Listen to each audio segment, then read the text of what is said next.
Southwood. Thanks for coming on the show. Thanks for having me. All right, so we're going to talk about, I'll just frame the conversation. We're going to talk about all things health, fitness, and well-being today. And the way I like to see these conversations, especially this one in particular, is I just want to make sure during the conversation we get some practical takeaways for listeners. So we, as my business coach once told me, we want to make sure this is not just mental masturbation, and there's actually some takeaways for the listeners so they can walk away and try to improve their life. So Great. I just wanted to start by maybe if you could give us a brief intro, a couple of paragraphs on who you are and how you got into this space of health, fitness, and overall well-being. Yeah, I mean it's a bit of a long story and a long journey that's kind of got me here from a few different angles. My name's Josh. I often go by Coach Josh. I'm down here in Hobart, Tasmania, but if you are picking up on the accent, it's because I'm not from here. I grew up in the U.S. I grew up in the Midwest, mostly Minnesota. But as of this month, I've been in Australia 17 years. So I moved over here when I was 19. Geez, man, the health and fitness thing, it's interesting. I kind of came about it, well, all right, my mom's a dietitian, but growing up, it's one of those things where it's like your parents tell you to do something and you're like, no, I'm never going to do that. So I didn't really think about health and nutrition until I became an adult because it was just like, whatever mom says. So I got into mixed martial arts at 17 when I was still in the U.S. And did that for a while and pursued that while I was over here in Australia and got a bit more into jiu-jitsu and boxing and things. And for whatever reason, this idea of learning how to break people turned into this idea of, well, how do you fix people? And so I started pursuing manual therapies. My first career was in massage, and I spent a while teaching at a massage school in Melbourne before shifting over to fitness. And it just came out of a personal interest in combat sports and physical activity, and that led into learning how to lift weights. And I spent a few years in powerlifting and did some competition there, and then I became a powerlifting coach and then a personal trainer and boxing coach, and it just kind of one thing after the other over the last 15 years in the industry kind of led me to this idea of not necessarily focusing on any one specific modality, but more of a holistic approach, looking at, how do we get people strong for life? And I used to run a little video series, like, what does strong for life mean to you? It's a little bit unfair because I have an idea of what I think it means, and it's, my statement. And it's like, well, how do I get people strong to undertake everything they want to do in their lives, to do what they love to do for as long as they love to do it, for the duration of their life, strong for not just the things you do in life, but the duration of your life. And that's kind of where I'm at now with my online coaching business, is just, a lot of parents, people living and training at home, people very time poor, professionals, similar category where they're just very high responsibility load, very low free time, and trying to get them as capable as possible to do the things that they want to do for as long as they want to do it. And it all came about from learning how to choke and punch people. Son, I mean, how'd you end up in Tasmania? That's an interesting choice, especially coming over from the US. Tasmania. It's just kind of, again, it's like I take one step and the next step seems like the logical choice. My wife's Australian. We met over in Scotland at a hostel when I was 18. And I moved to Australia that year, and we lived in Canberra for a little bit, and that was terrible. And then we moved to the Sunshine Coast up in Queensland, lived there for about a year. That was too hot, and there wasn't a lot going on back then. Moved to Melbourne, and spent better part of a decade there, and then just got sick of the city, got tired of the busyness and the crowds, and so we actually went and lived in British Columbia for a couple of years. And after that, there was no going back to the city. It was like, where else can we get this much nature, the mountains, the forests, the oceans? Tasmania was the only logical choice for us. Yeah, it's interesting. I mean, I've done a lot of traveling around Australia, and I've only been to Tasmania for one day. I flew in and run a marathon and then flew out the next day. I've actually had a few people I've spoken to do that. They come down for like a triathlon or the mountain marathon or some like sporting mountain bike riding too. Drop in for a 1 day competition of some sort of race and then bounce, and that's it. So you briefly touched on. I wanted to ask you about the business name, Strong for Life. You briefly touched on it, and I'll just tell you an anecdote from my personal life, just an experience I had recently. So about 3 months ago now, we took the kids snowboarding to Mount Hotham. Nice. And it was the first time they've ever been. Yeah, and just watching them go. We were there for a week, and watching them go from that week period to not being able to snowboard and slowly building up, and then by the end of it, we were going down some fairly big mountains together. And I just kind of had this moment like, God, this is so special. And I'm 35 now, and I'm like, I want to be able to do this for as long as possible with my kids, with my grandkids, and so on, so on. And obviously for that to happen, I think life gets in the way, and people, it catches up on people without realizing you are not the physical specimen you once were. I mean, so what's the idea behind Strong for Life? I mean, if you could just dive into that a bit more. Yeah, it's interesting because I've always sort of worked under my own name, Coach Josh Wood. It's always just been Coach Josh, working with people. And a few years back, I wanted to build out online systems, and I moved all my whole business online instead of in person in the gyms. And I wanted to bring on a team. So I brought on, a nutritionist and some co-coaches. And it's like, it can't just be Coach Josh coaching with all these other people involved. Like I need a brand that encompasses what I want to achieve. And I had one strong idea. It was a good one. And I was like, but it's not quite the direction I want to go. So I wanted to help people be harder to kill. Because that's so much of what we do. When you get stronger, fitter, more resilient, you become harder to kill. But it's got kind of a negative connotation. It's a hard pill to swallow for an overweight dad. Yeah, that's right. Well, I think actually the dads would get more out of it, but it's the the stay-at-home moms and the middle-aged office workers that are kind of not necessarily gonna to get on board with that, even though it's exactly what they need. So it's like, well, how can we frame this in a way that's positive, that's a empowering variation of that. And I always used to have this tagline, training for all of life's adventures. I was like, adventure is life. What do you gotta do? You gotta be strong. It's like, okay, so what's the positive side of being harder to kill? It's being strong for life. And so it kind of came out of this idea is like, I want to make people harder to kill, but I don't want them to freak out by saying that to them. So we get you Strong for Life. Gotcha. And you briefly also touched on holistic lifestyle change. What do you mean by holistic lifestyle change? What does that mean in comparison to just getting fit? Well, part of that is just speaking in a language that makes sense to the people you're talking to, because getting fitness is the ability to accomplish a task, the ability to fit within a system and accomplish a task well. So if we look at like evolutionary fitness, the creatures that survive and procreate are the ones who really conquer and take over and master a niche in the ecosystem. They do something that allows them to thrive. That's what fitness is.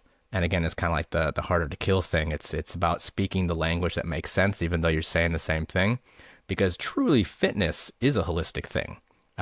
There's fitness, if we're talking like lifestyle fitness, there's fitness for a task. Like you could be a very fit runner, but it doesn't mean you're very strong. Generally, it means you aren't very strong, because at a certain point, certain adaptations are mutually exclusive. So, there's fitness specific to a task, but there's also the general fitness of life. And to be fit and capable for all of life's adventures is a holistic undertaking, because we have to look at multiple modalities of training. It's not just lifting heavy things. It's not just getting lean and jacked. It's not just cardio. It's also the sleep, the stress, the nutrition, like all that goes into general fitness. And so when I use holistic, I mean, like, hey, it should be implied that when we talk about general fitness or lifestyle fitness, that all those things come into play. But people don't see that. They just see, gym bros. So you add the holistic tag and people go, oh, okay, it's not just the gym stuff. It's all the other things that feed into that and play into the recovery and quality of life side of fitness. So you spoke about eating healthy, moving more, more sleep. Do you think like most people kind of know what needs to be done, or know what they should need to be doing? And if so, like why is it so hard to change, right? Like because I Yeah. feel like most people actually know what a healthy lifestyle is, but then actually implementing it, why is that so difficult? Honestly, there's just so many things that go into that. A lot of it's human nature, path of least resistance kind of thing. Depending on how your brain likes to work too. If something isn't immediately a danger to your health and well-being, you're not going to do it until it becomes an immediate danger. Procrastination.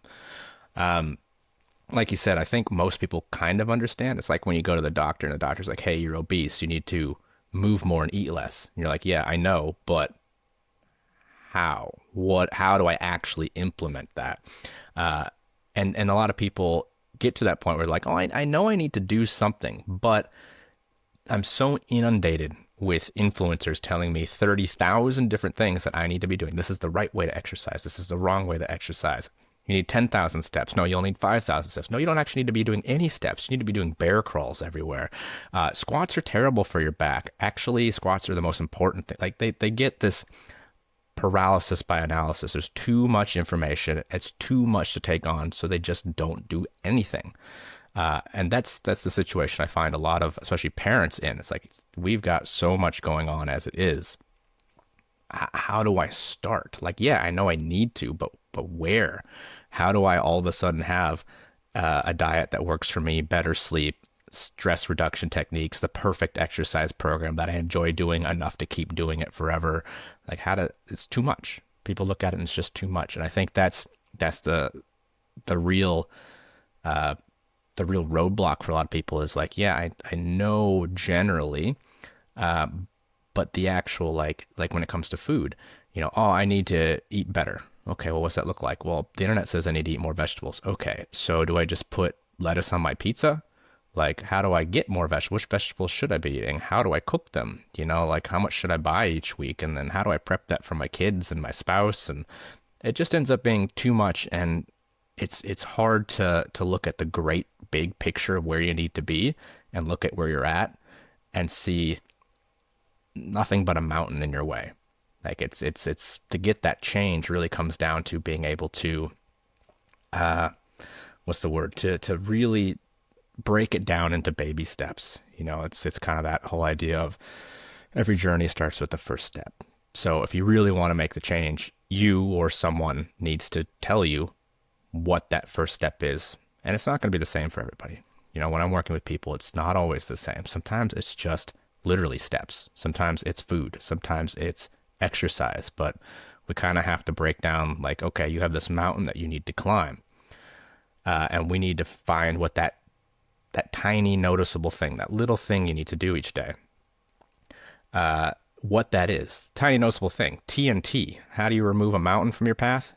You blow it up with TNT. So we need to find that little thing that's important to you that manages that first step. Because most people are just overwhelmed. They look at it all, they open up Instagram, and they're like, oh my God, where do I even start? Man, like I had a conversation with a dietitian yesterday, and we were just talking about like fad diets on Instagram, social media, and all that kind of stuff.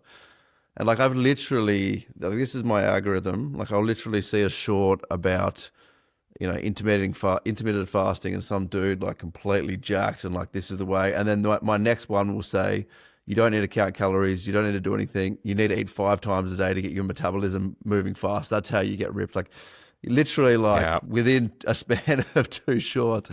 So okay, so somebody has come to you, or I guess let's say a listener, right? There's a mountain in front of them. They don't know what to do.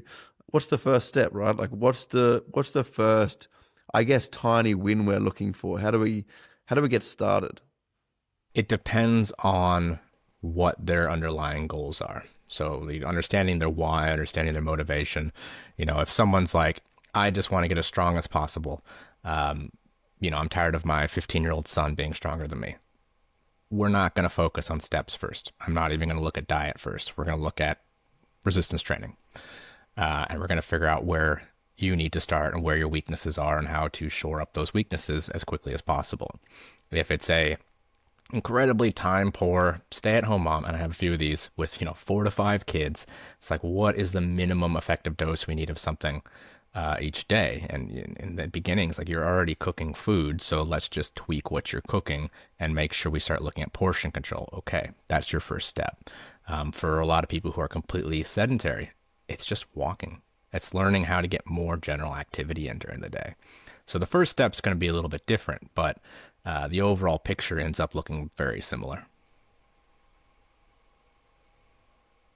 So it sounds like you're talking about kind of, I guess, inspecting your habits and making slight tweaks on the edges.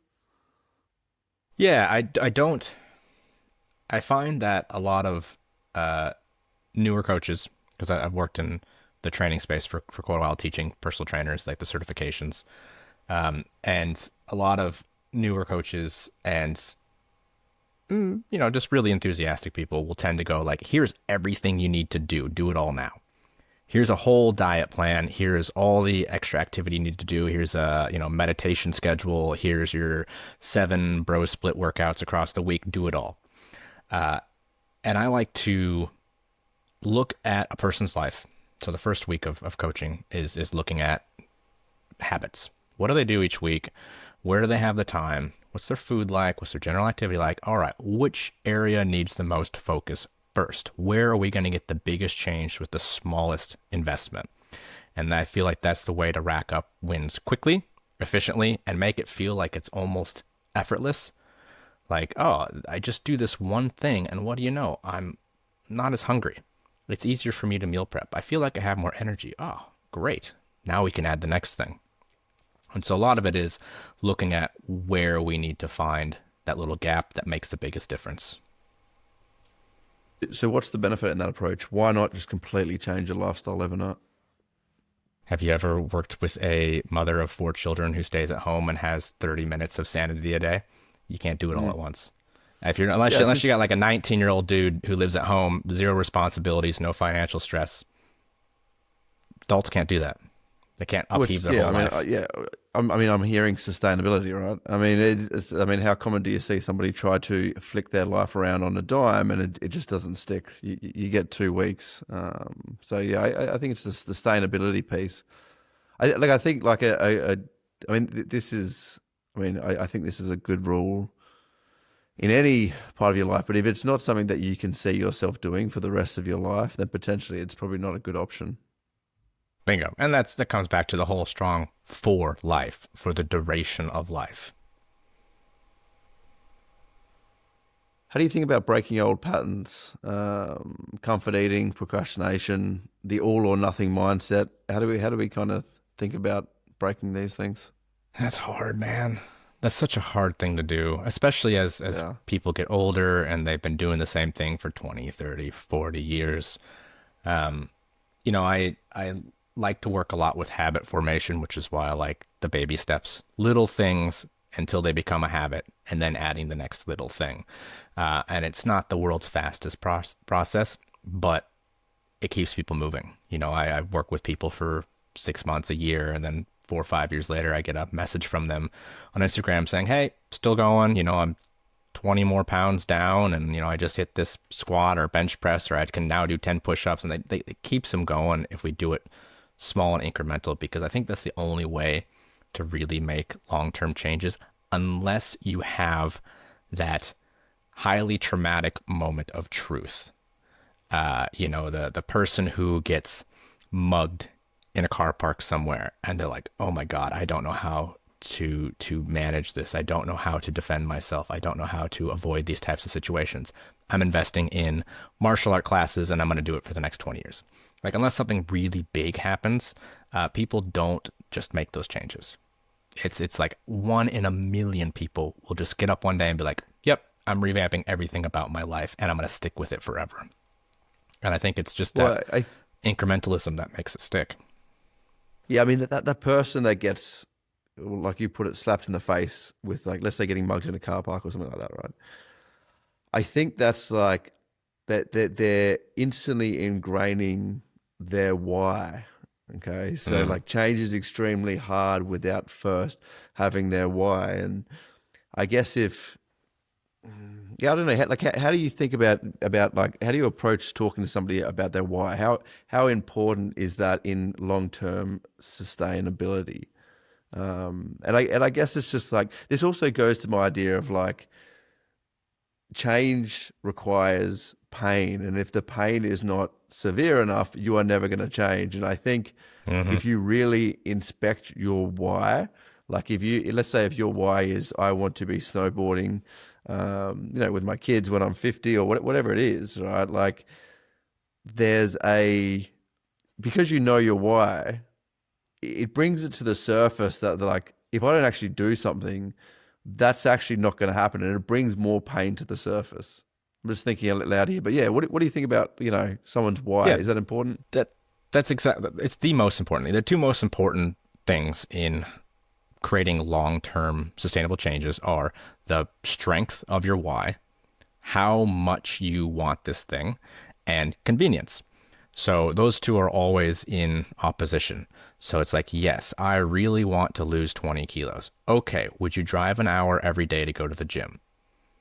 Well, I mean, that's a bit far. I guess maybe 20 kilos isn't all that important. Okay, would you wake up, go into your living room, and do some exercises with some bands, and then go for a 30-minute walk? Oh, yeah, I could do that. So there's always a level of convenience that's in this equation. And so I like to try and make things as convenient as possible. But you're 100% that the why has to be essentially painful enough, or the avoidance of pain has to be strong enough to make you do this life-changing thing, because doing the life-changing thing will be painful. It's kind of like when people expect to try and lose a drastic amount of weight and then complain that they're a little bit hungry. Well, yeah, of course. You're going to be hungry if you want to lose weight. If you want to get strong, your body is going to feel pain from DOMS, hopefully not injury, but DOMS. Like there is always going to be pain, and that amount of discomfort has to be balanced out by the strength of the why. So we say you want to be able to snowboard with your kids at 50. That's nice. It paints a lovely picture, but what is it about that that's important to you? Why do you want to do that? Well, so for me, it's about, I guess, looking at what gives me fulfillment and happiness in my life. And I've done a lot of work on my values, and my number one value is to be a good husband and a good father. And I think, hell yeah. I don't know. I think just never wanting to be that father that's on the sidelines and watching everybody else have fun. I want to be involved. One of my other values is choose adventure over comfort, right? So to mash those together, right? I want to go on adventures with my kids, and I could see myself when I'm older, if I'm not in that state, sinking into a fairly serious depression, right? Because it's just, that's what my life is. Yeah. I don't know. Yeah, sorry. Yeah. I was going to say, well, how do you imagine yourself feeling if you're 50 years old and your kids are off doing all these fun things and you're too busy sitting on the couch, growing your beer gut, watching Netflix? Like, if you imagine that future, how does it make you feel? Miserable. It's not the existence I want, right? It's like, like I've spent all this time trying to build this life for the future, right? It's like, building my business and stuff like that. And if I get there and I'm immobile, what's the whole point, right? Yeah, it makes you feel terrible thinking about that. So, that amount of pain is going to be in contrast to what you're willing to do. Like, how much work are you willing to do to avoid that? And that's the strength of the why. Well, I suppose, how do we bring this stuff to the surface? Like, do you think a lot of people are just on cruise control and like this stuff's in them, but they don't have the discussions to be able to bring this stuff to the surface? So like, how much of your job is bringing this stuff to the surface, right? And then your job is almost like, I don't know, you're going into counseling territory, right? Yeah, it's all part of the initial consultation. It's all part of the initial conversation I have with people. So I don't just have people just can't sign up. Like they don't just go onto the website and be like, okay, I'm going to do this now. It's like, oh no, we gotta talk. We gotta have a call. We gotta talk. I gotta see if there's something we can do with you, because a lot of people, occasionally I'll have people that are just like, nah, just sign me up, whatever. I just need to lose some weight. And they don't really have a good, strong why. And they never succeed. They disappear. They ghost. Um, so a lot of the initial conversation is like this, like, hey, who are you? What's your history? What do you want to achieve? Why do you want to achieve that? Why is achieving that important to you? How will that make your life different than it is now? If you think about it, how does it feel to envision a future in which you fail at this? And you balance those two out and you really get to know someone and what drives them and what motivates them. And they then start to realize that, because they probably a lot of times have not had that conversation or not said it out loud. And no one's probably listened to this internal thought process they've had. And it a lot of times it's just like people are like, oh, right, okay, so this is incredibly important to me, and I've never really articulated this. And that's a lot of the first, within the first hour of chatting with someone, getting to know someone, taking on a client, is figuring this out and what drives them, because it's my job to make sure they can accomplish that as long as they're willing to work toward it. Do you ever go through that process and realize that health and fitness is actually not important to somebody? I can't imagine the situation, but yeah, it is. There's a lot of times when you talk to someone and they're like, I'm trying to think of a particular instance where they're like, yeah, I just want to go to the gym more. It's like, okay, but why? Well, just it's good for me or whatever. Okay. And those people, I've taken a few of them on. I'm like, are you really interested? He's like, yep, definitely. I'm trying to think of a person this last year who signed up. He's like, yep, no, I'm totally, I just want to move more. He worked in medicine. And he's like, yeah, it's good for me. I'm like, are you sure? Yep. Okay. All right. Well, I'll take you on. We'll go through this process. And basically he just ghosted after the first week. And I'm just like, why would you waste both our times? I've learned this lesson. It's just, every once in a while, I'm like, oh, we'll give you a chance. But some people they think it's something they should do, but the why isn't really enough to get them off the couch. And it's disappointing. yeah. It's a weird situation. Okay. It's like buying a car and then never driving it. It's like, what? Why would you do that? Well, I mean, I've done stuff like that before because I thought I wanted it, right? But it's and then come to the conclusion that it actually doesn't align with my values. But I don't know, fitness, I guess, is a bit different. It's got to be related to the why not being deep enough, I guess. I watched a TED Talk recently. What does it mean to eat like an adult? Oh boy, eating like an adult is just understanding that the future we want is created by the decisions we make today. That's all adult decisions. We understand that if we want a certain outcome, we have to do a certain action. Eating like an adult is just applying that to food. If you want a healthier, more vibrant life in your future, or to be a good example for the people that look up to you, you need to make the decisions that lead to that today. So I just want to double click on that healthy and more vibrant, right? It's a bit different to body composition. What do you mean by healthy and vibrant? Well, funny thing is those two kind of are related, because you're not going to have a healthy, vibrant life if you've got a, BMI of 40, if you're 50% body fat. Like, you're not going to be healthy and vibrant. There are limitations. But there's also, a difference between being a stage-ready bodybuilder and being a generally healthy and fit middle-aged person. So healthy and vibrant is having the health and physical resilience that allows you to do all the things that bring you joy. If you are not healthy and vibrant at 50, you're not going to be out choosing adventure. That'll be too much work. You'll be too tired. Everything will hurt. Yes. Yep. So body composition, if you're, a healthy, vibrant 50-year-old, you're probably going to be under 20% body fat and have a decent amount of muscle that keeps you riding the slopes as long as you want to. Yep. what are some of the most common nutrition mistakes that you see people making? Anything that's all or nothing. The number of carnivores that I've had to help rehab, the number of people who are just like, I'm going to eat nothing until I lose this weight, and then go on massive binges and never lose the weight. Like the all or nothing mindset ruins almost everybody's nutrition attempts. There is there's like a small sliver of people who are all or nothing, who are like, I'm going to be 100% as healthy as possible, and then I hate to use this term, but then we also kind of get into the orthorexia territory, where it's like you attempt to do everything so perfect that it ruins the rest of your life. So there's a middle ground with most things. I'm not dogmatic about nutrition. I'm not particular to any diet. I'm very much just sort of whole food, and ideally as local as possible with things.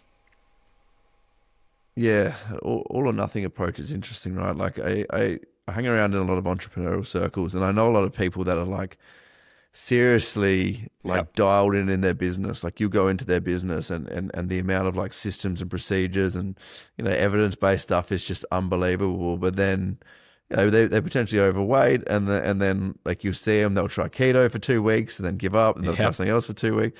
All right, so I guess if we could have a message directly to these people, like, let's say we're talking to somebody who's probably at 10, 20 kilos over where they should be. They got a busy lifestyle. They might have a business, or they might have 3 or 4 kids. They have got a history, and I have this, by the way. They have a history of fad diets. They've done carnivore, they've done keto, they've done slow Been carb, there. they've Yep. done intermittent fasting, one meal a day, but nothing sticks, right? Like, what is your advice to somebody like that? Where can they look? Where can they start? I mean, my initial thought is just be normal. Stop doing all those weird things. But that doesn't usually reach people very well. It's like, wow, why would you do that? Like, no one. Look at the people that are successful in any field and just do what they do. It's successful on average. There is going to be the one or two influencers who are jacked, tan, and overly handsome on carnivore. There's going to be the 2 or 3 vegans who look great and perform great. Cool. They're outliers. That's why they're famous on the internet. Look at what people who are successful in a field, the normal, the average, the mean in that field do. And it's the middle ground.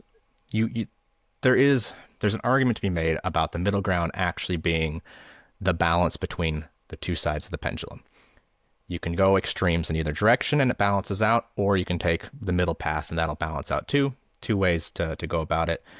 But, when it comes to nutrition, we go, okay, so how, if an alien found humans and they decided to put you in a zoo, it's actually a Kurt Vonnegut story, but it's like, what would they feed you?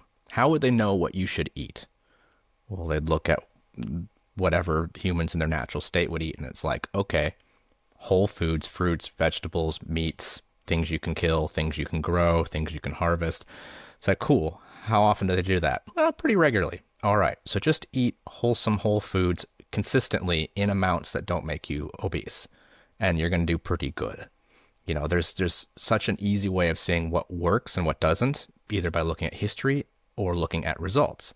Is the thing you're doing giving you the results you want? The number of carnivore adherents or vegan adherents that are like, I've been doing this for ages and I'm not getting the results. Why are you still doing it? Then, if you are getting the results, keep doing the thing. Stop switching programs. It's people that do it in the gym all the time. They're like, oh, I did this program. It was awesome. I got this great squat and I started to look really good. So now I'm trying this new one. Bro, do the things that work and keep doing them. If they don't work, stop doing them. Just be normal. So Drives me nuts. yeah, I get, yeah. So again, it goes back to that sustainability piece, right? Like, are you able to maintain this long term? So, I think there you spoke about why a lot of these things don't work. But what do we put in place, right? Let's go back to the social media overload. All of they're seeing is stuff like this.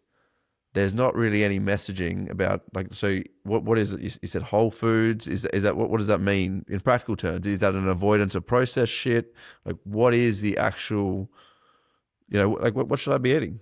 How do I think about this on a daily basis if I'm not going to go, all I'm eating is meat or all I'm eating is, whatever my macros are for keto? Yeah.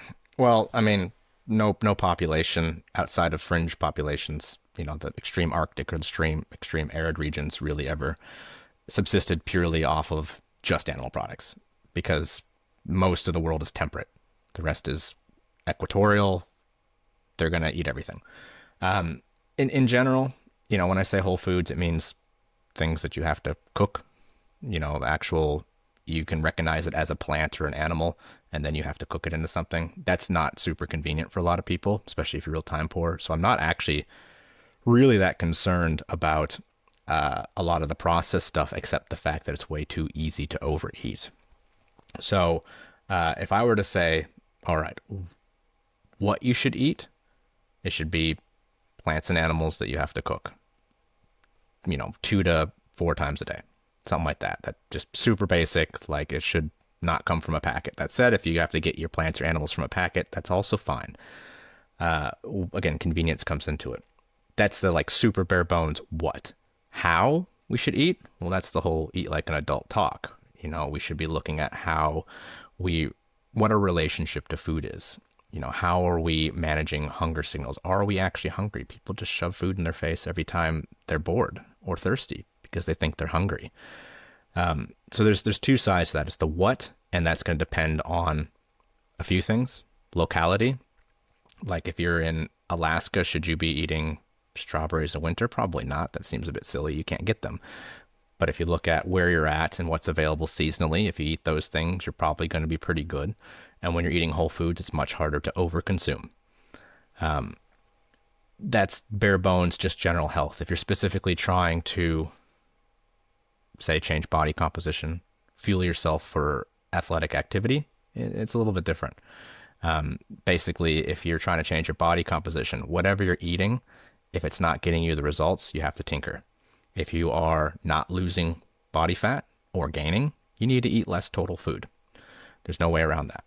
If you are trying to gain mass, which has been, an issue for me my whole life, typical stringy, scrawny, hard gainer, runs in the family. My brother, my dad, we're all the same. It's like you have to force yourself to eat. And it's one of those things where we have this conversation all the time. It's like, oh, I feel like I'm eating all the time, but I'm not gaining weight. Well, you're not eating enough. That's a physics equation. If you want to lose weight, you have to eat less than you're eating currently. If you want to gain weight, you still have to eat more until you gain weight. So we can kind of work it out based on what we're trying to achieve. If it's just general health, start looking at whether or not you're actually hungry, managing portion sizes, and eating whole foods that are generally available in your region. That makes things generally cheaper. It generally makes them slightly more nutritious, possibly. But it also limits you to going, well, geez, should I be eating this or not eating this? Well, can I go down to my local market or my grocery store? Is it available right now? Great, because then it's not going to be in a packet. It's not going to be overly processed. It's just what humans have always considered food, generally. You mentioned a term there, relationship to food. What does that actually mean, right? Like, I think you hear that a lot, but I don't think people actually understand what that means, right? It's like I'm hungry, I eat. What do you mean by relationship to food? So that's not the what, it's the how. How do you feel about food? How are you using food? And I say using food because I would say that most people in Western nations are using food more than they are just consuming fuel. So the very first habit in my TEDx talk, 6 Habits to Eat Like an Adult, is the apple test. And it's the one I get the most comments and messages about because it's such a game changer and it's really the foundation of all of it. It's understanding your hunger cues. Am I hungry? If I am digging around in my desk drawer here looking for something sweet, or I'm in the pantry and I'm trying to find that, I'm sure there's a chocolate bar back here, take a minute and ask yourself, like, if I showed up in your house for some reason with a beautiful Tasmanian apple. Would you eat this apple? If you're hungry, yeah, of course, you just eat it. No problem. All right, well then eat an apple. Stop digging for the chocolate bar. But if you're like, no, I just want the chocolate bar, you're probably not even hungry. You're misinterpreting this cue from your body saying, oh, I'm hungry. But if you were hungry, you'd eat the real food if it was offered to you, if it was convenient. And it's this understanding hunger cues, not shoveling as much as possible into your mouth every time you eat, understanding, like when you're full, how much should be on your plate, learning how to swap out tasty things for things that are maybe better for us, learning how to manage treats. Everybody's treating themselves every day, but if you are doing something on a consistent schedule, eating, glass of wine, bar of chocolate, 8 o'clock every night because you deserve it or you earned it, well, you didn't. That's not a treat. That's just your diet. Like treats are earned. And so we just have this strange relationship with food. It's about how we interact with it more than what the actual substance is. Yeah, one of the things that I heard, one of my friends told me once, and I love it. I use it all the time at night when I get hungry. In scare quotes, it's I say to myself like, "You're not hungry, you're bored," Yeah. and then once you're actually mindful and you intentionally think about it, you're like, "Yeah, that's right. I'm actually not hungry. I'm just bored." Then you just find something else to do. Yeah, that intentionality makes all the difference. Thinking about it. Yeah. How do you? I mean, look, I'm without a doubt a stress eater. Like, so I used to be a stress drinker. Like, I've got a very stressful lifestyle, and I used to my coat was going to alcohol. I'm sober now, and I've actually shifted that Nice to work. stress eating. Yeah, thanks. If I've had a like really stressful day in the business, like I will. I mean, I have like I'm married. I've got 3 kids. I do have shit in the house, right? And I can, if I've had a bad day, I can rip through 5 maxi bonds. How do you go about dealing with people that stress eat? Do you have any tips or tricks or anything like that? I mean, it's not an easy thing. Not an easy thing at all. Uh, it's something very primal driving you. And unfortunately, there's 2 ways to solve it. There's 2 ways to go about it. Is look at what is causing the stress that's leading to the reaction, and the other side of that is recognizing the trigger and learning how to manage that. And then you can have substitution, and look at like you've already substituted, like you substituted food for alcohol. I think that's a win. I'm not necessarily interested in perfection. I'm not. What's that guy? Brian, what's his face? The biohacker who's trying to live forever. I'm not interested. Johnson, yeah, Johnson, yes, because the other Brian yeah, Johnson is Liver King. yeah. He's not going to live forever. He's not, man. He's too stressed out. But He's also it's like I'm not interested. I'm just not interested in that idea of perfection. I'm interested in functional. It reminds me of this old guy in this small town in Minnesota where my mom lived for a while, and there's this old guy at the bar, and it's just the bar was the hangout, and he was a long-term alcoholic, but he still liked to go to the bar. He didn't drink anymore. He ate hard candies. He had hard candies instead of drinking all day. Is that the best thing in the world for you to just munch on hard candies all day? Probably not. Probably ain't good for your teeth. Is it better than being a raging alcoholic? Yes, 100%. If that's the way he has to go through life, that's fine. Like that's a big win for him and everybody around him. And so sometimes that substitution is enough. If it's functional, if it's not a detriment to your life, like, oh no, you ate a few maxi bonds, it's the end of the world, right? Well, if you aren't over consuming across the rest of your life, and if that's how you manage stress and it's not an everyday thing, that is a coping mechanism. That is not the end of the world. There could be better things, but sometimes it's just like accepting the win and being like, okay, well, this works for me now. Right now, this is the most capacity I have. I cannot manage this now except to eat the Maxibon. How do you think about calorie counting? Is it a must? I mean, I calorie count, but I spoke to a Me dietitian too. yesterday, and I'm rethinking the whole thing. I don't know what message I'm sending to my kids by counting calories in front of me. I don't know whether it's a positive or a negative. I mean, I've got young girls. How do you think about calorie counting? let me return a question to you. Will you teach your kids how to budget a bank account? Yes. Yeah. So why wouldn't you teach them how to budget their food? We spoke about social media. Hmm. I'm concerned about them going the other way and over obsessing about their body. I want them to be healthy, and I think like I train 6 days a week. I do endurance events, stuff like that. We're a very healthy family. I'm actually not Hmm. overly concerned about the risk of them becoming unhealthy or obese. I'm more concerned about the other side, like the eating disorder side and obsessing over one's weight. I think that's a big issue in young girls these days, and I'm worried that I'm sending them a negative message by calorie counting. That being said, it works for me. That's right. And this goes back to my dogmatic stance on non dogma.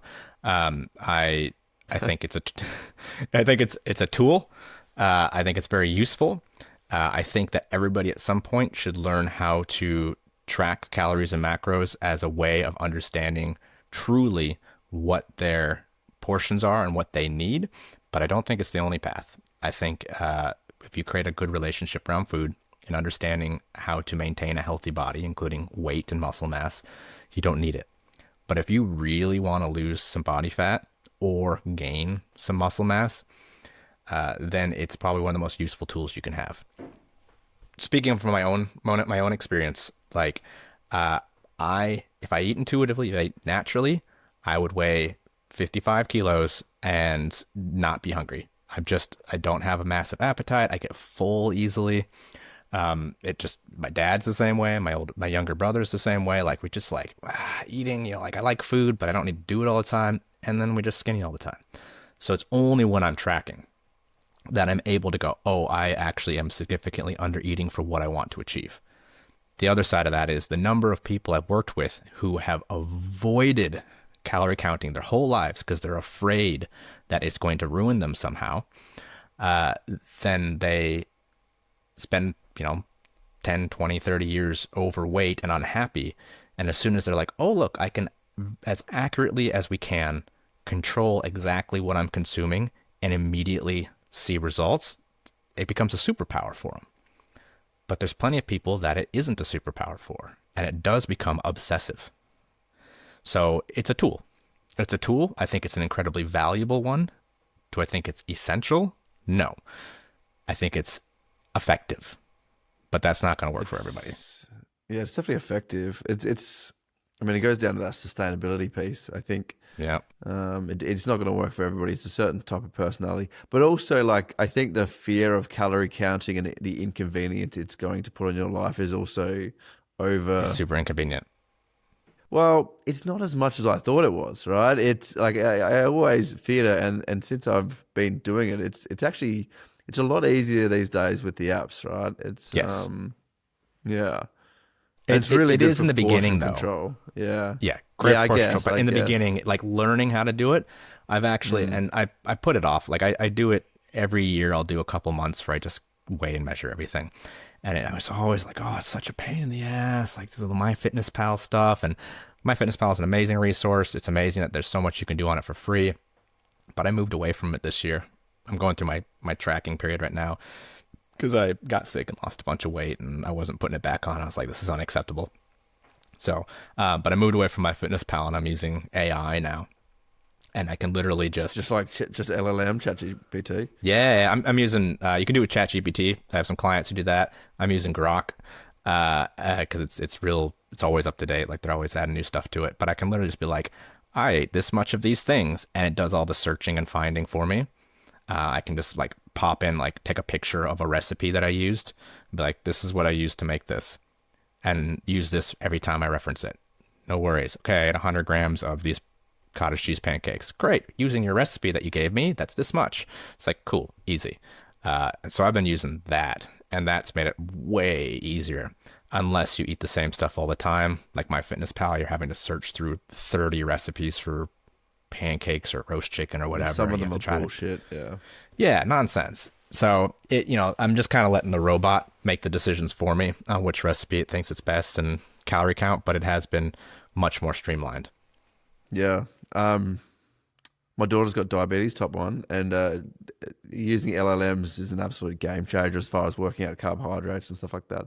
Just like a note, another thing that I use ChatGPT for, I've got a thread on ChatGPT where I upload my dexes, and then basically I'll just type in at the end, like I'll just speak to it at the end of the day, 12,000 steps, 18 sets of weights and a half an hour run, and it will give me my exact calorie, and then I'll be like, oh, and then I'll just say, okay, I want to be in a 500 surplus, and it will literally spit out exactly. Yeah, Now, again, this is obsessive. It's not for everyone, but it works for me, and it's brilliant. So that's right. And that comes back to do the things that work. It's like if we look at your entrepreneur friends, you say it's obsessive, but how many spreadsheets do those guys have? How many spreadsheets do you have? How many, AI chats do you have set up to streamline these things? Is it obsessive to look at your bank details and to budget and to put things in different accounts to make sure you have the money for it? Like, no one thinks twice about that.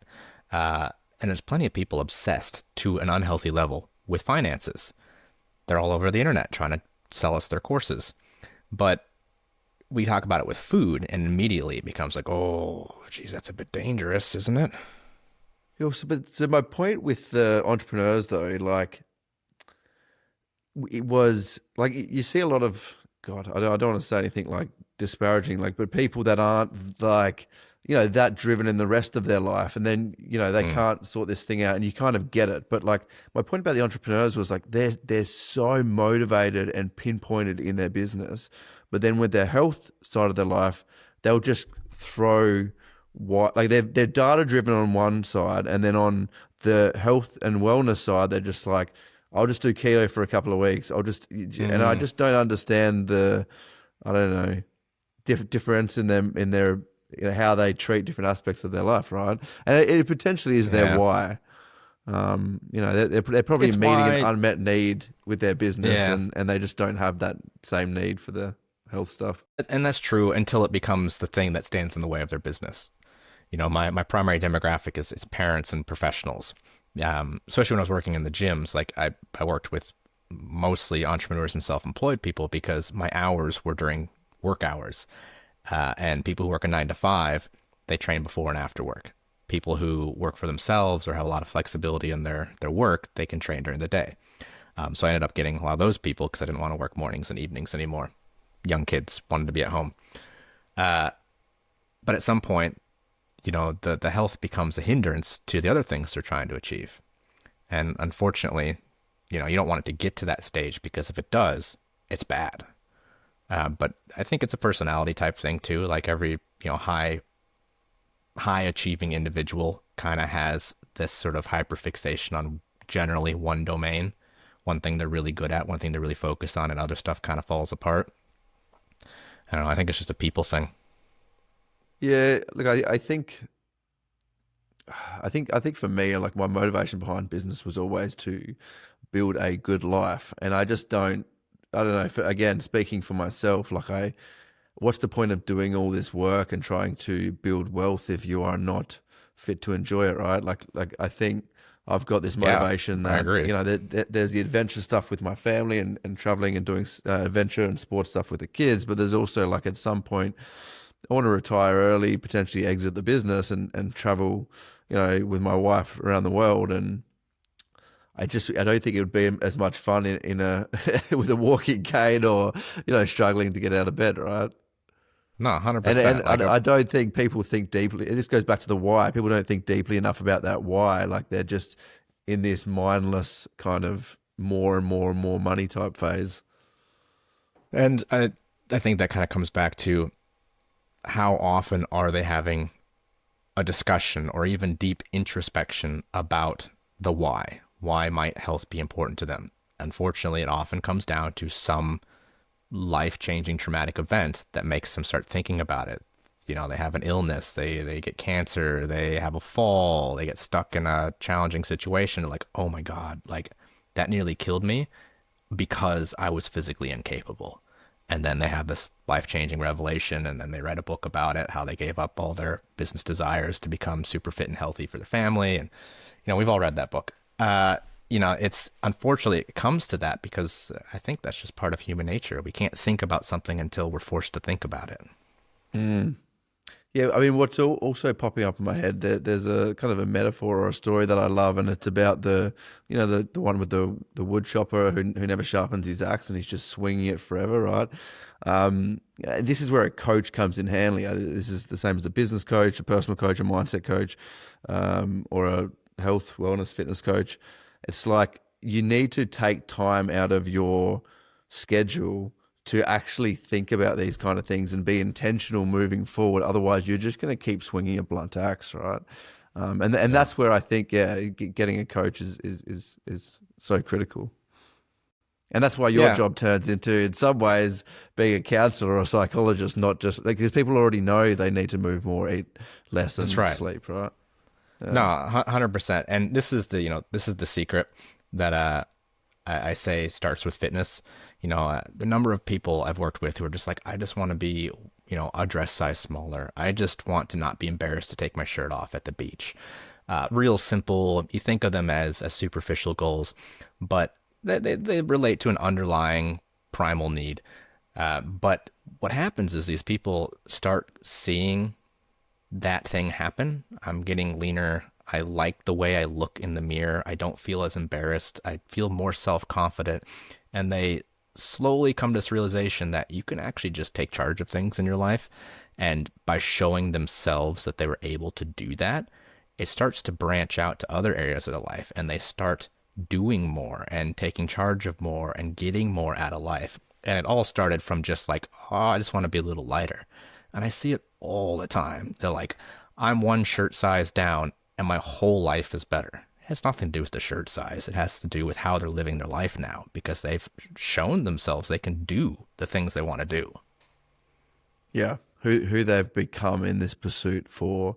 Yeah, again, this is something I talk about in business, but I think it also applies to fitness and wellness, right? It's like, 100%. I see business as it's a personal growth tool disguised as wealth creation, right? Like you need to become a certain person to be able to run the next level of business, be able to run the next level of business. And it's the same as fitness, right? Like you need to become a certain person, and like that raises all ships in your life. You know what I mean?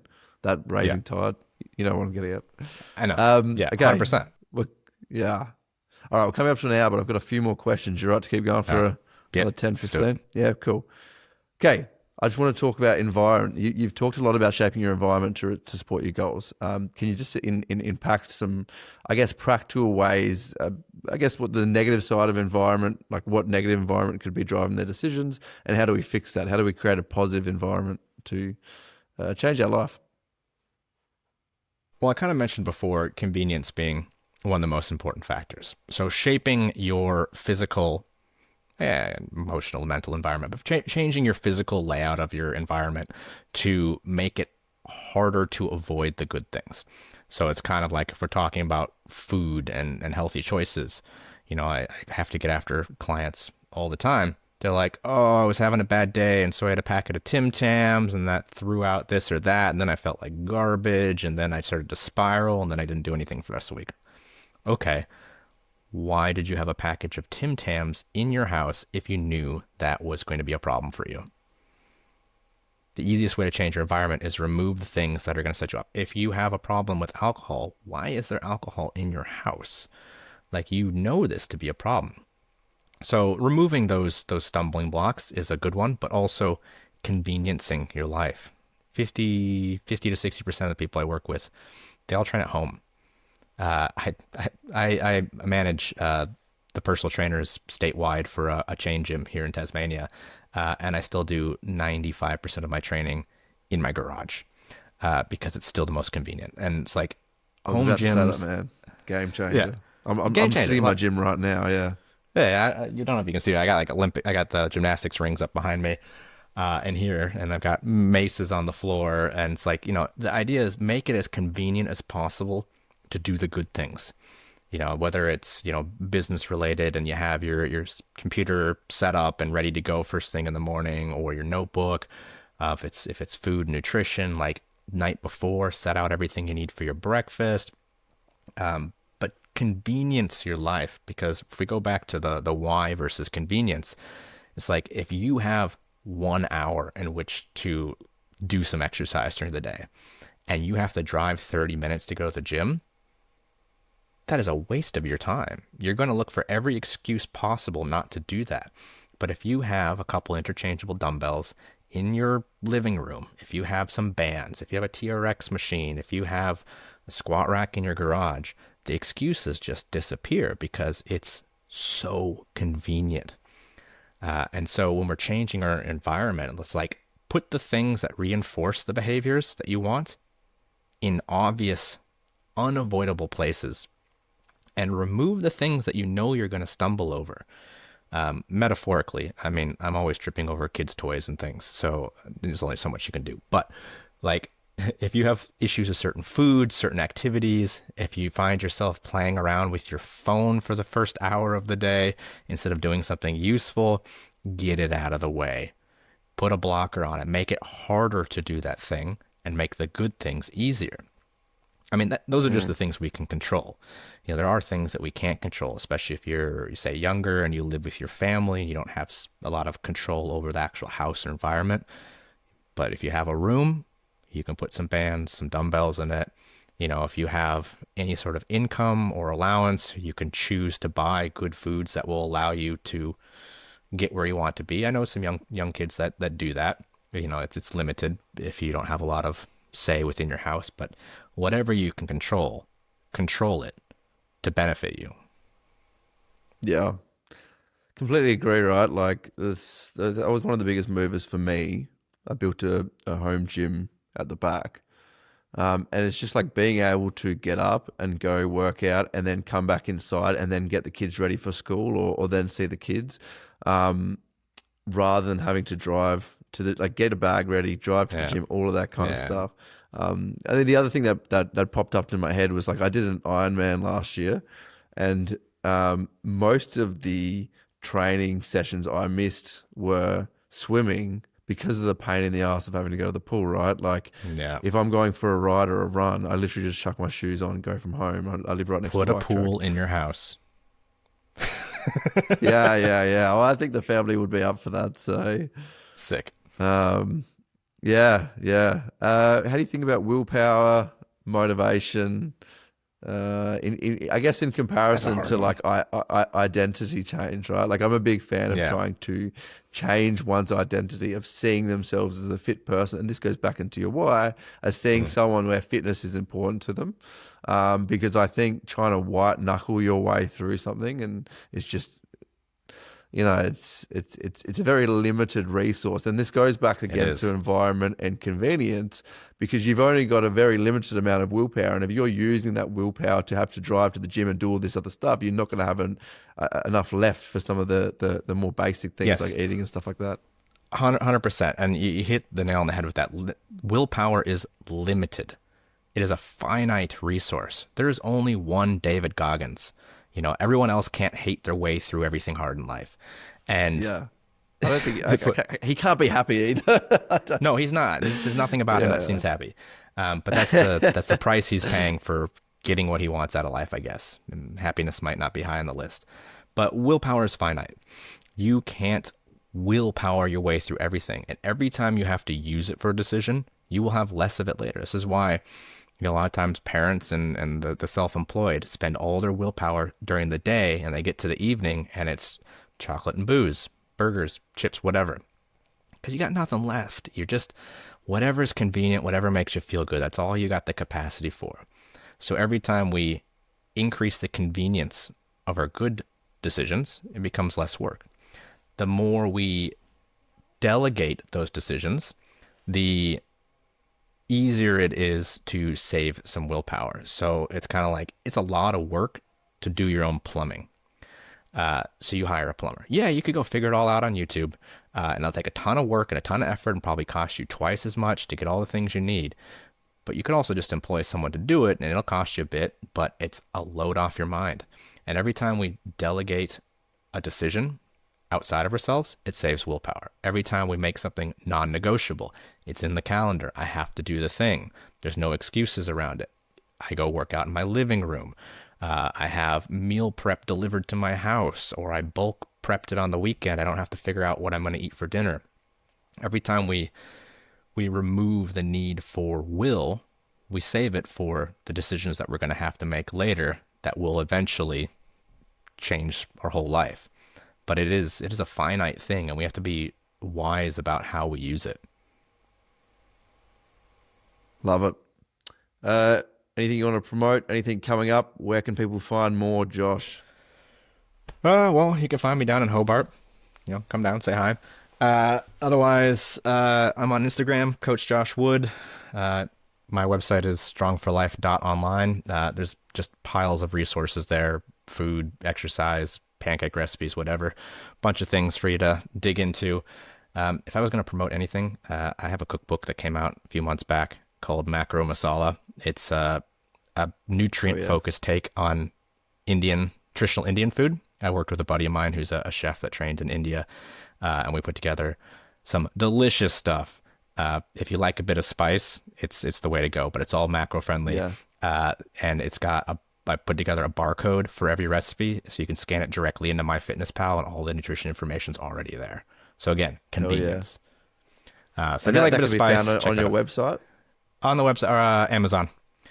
Just Macro Masala. I got links on my socials and all that jazz. But yeah, Macro Masala on all the Amazon places.